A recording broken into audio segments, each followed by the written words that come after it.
अब भाइयों और उनकी बहनों, आज हम सिर्फ एक मैच रिकैप नहीं कर रहे।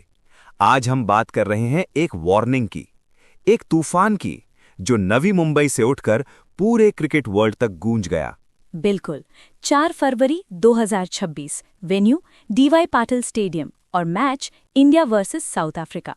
नाम वार्म अप था, पर इंटेंसिटी बिल्कुल वर्ल्ड कप वाली थी।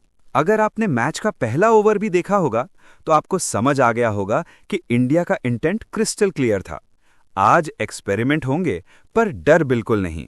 और वो इंटेंट सबसे पहले दिखा ओपनर्स के बैट से, ईशान किशन और अभिषेक शर्मा। सिर्फ 6 ओवर्स में 80 रन बिना विकेट के। पावर प्ले का मतलब ही बदल दिया।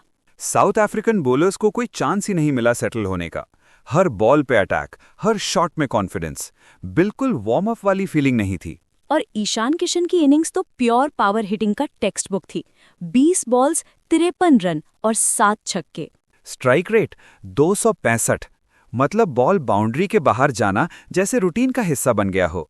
इस इनिंग्स में सिर्फ रन्स नहीं थे, इस इनिंग्स में एक स्टेटमेंट था। ये बताया जा रहा था कि इंडियन टॉप ऑर्डर इस वर्ल्ड कप साइकिल के लिए रेडी है। और फिर आता है मैच का सबसे इंटरेस्टिंग मोमेंट। स्कोर था 80 बिना लॉस और दोनों ओपनर्स रिटायर्ड आउट हो जाते हैं। पहले सुनने में स्ट्रेंज लगता है, पर ये डिसीजन बिल्कुल इंटेंशनल था। ये वार्म अप मैच था और गोल था मिडिल ऑर्डर को मैक्सिमम गेम टाइम देना। पर्सनल माइलस्टोन्स को साइड में रखना और टीम प्रेपरेशन को ऊपर रखना, यही होती है championship level thinking.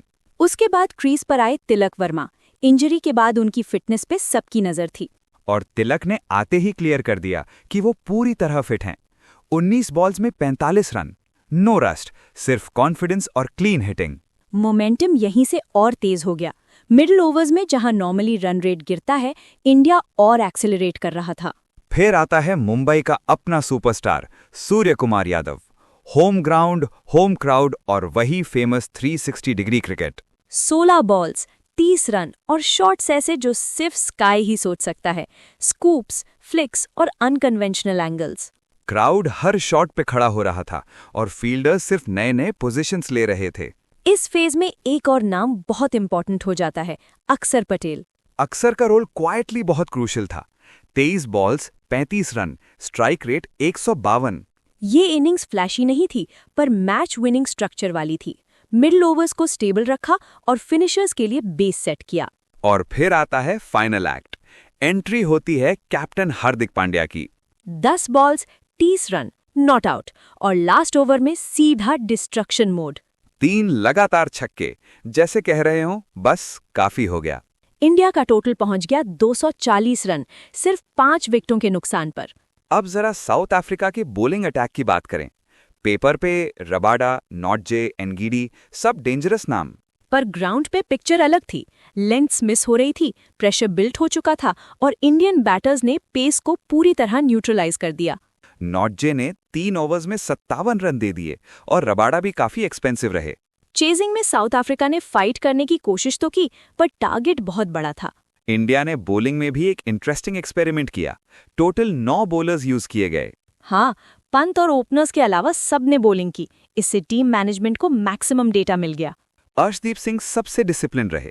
4 overs, 29 run और 1 विकेट। अभिषेक शर्मा ने भी सरप्राइज पैकेज बनकर 2 इंपॉर्टेंट विकेट्स निकाले। और अक्षर पटेल बैट के बाद बॉल से भी इम्पैक्ट। 1 ओवर, सिर्फ 2 रन और 1 विकेट। साउथ अफ्रीका 20 ओवर्स में सिर्फ 210 रन ही बना पाई। इस मैच में जीत सेकेंडरी थी, प्राइमरी गोल था प्रेपरेशन। कॉन्फिडेंस बिल्ट हुआ, कॉम्बिनेशंस टेस्ट हुए और प्लेयर्स को क्लैरिटी मिली। और सबसे इंपॉर्टेंट, मैसेज डिलीवर हो गया। इंडिया सिर्फ वर्ल्ड कप खेलने नहीं आ रहा, इंडिया वर्ल्ड कप जीतने के माइंडसेट के साथ आ रहा है। अब सवाल ये है कि क्या ये batting lineup T20 world cup 2026 जीत सकता है? अगर इंटेंट, फॉर्म और टीम फर्स्ट मेंटालिटी ऐसी ही रही तो जवाब काफी स्ट्रांग हो सकता है।